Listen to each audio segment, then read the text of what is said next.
ચોરવાડમાં ચૂંટણીનું તોફાન 64માંથી 14 dummy form અમાન્ય 50 મેદાનમાં. હવે 50 ઉમેદવારો જંગ માટે તૈયાર. ચૂંટણી અધિકારી કિશન બી ગરસર અને મદદનીશ અધિકારી કે વાળાની ઉપસ્થિતિમાં ફોર્મ ચકાસણી પૂર્ણ. કુલ 64 ફોર્મમાંથી 14 ડમી ઉમેદવારોના ફોર્મ અમાન્ય. કુલ 6 વોર્ડમાં ભાજપ 24, કોંગ્રેસ 24, આપ 1, અપક્ષ 1. રાજકીય પક્ષો અપક્ષ અને અન્ય ઉમેદવારોને મનાવવા માટે લાગ્યા દોડધામમાં. ઉમેદવારોનું ફાઇનલ ચિત્ર બપોર બાદ થશે સ્પષ્ટ. રિપોર્ટ પ્રતાપ સિસોદિયા, પ્રાંત અધિકારી મેદરડા. આજ રોજ જે ચોરવાડ નગરપાલિકામાં ફોર્મ ભરાયેલા હતા તેની ચકાસણી હતી. 11 કલાકે ચકાસણી ચાલુ કરવામાં આવેલી.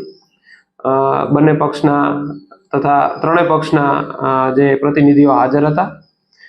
ચકાસણી દરમિયાન જે છે કુલ 6 વોર્ડની ચકાસણી કરવામાં આવી, જેમાં તમામ વોર્ડમાં ભાજપના 4 ફોર્મ અને કોંગ્રેસના 4 ફોર્મ એમ મંજૂર રાખવામાં આવેલા છે, તથા આમ આદમી પાર્ટીનું વોર્ડ નંબર 4માંથી 1 ફોર્મ મંજૂર કરવામાં આવેલ છે અને વોર્ડ નંબર 1માં 1 અપક્ષ ઉમેદવારનું ફોર્મ મંજૂર કરવામાં આવેલ છે.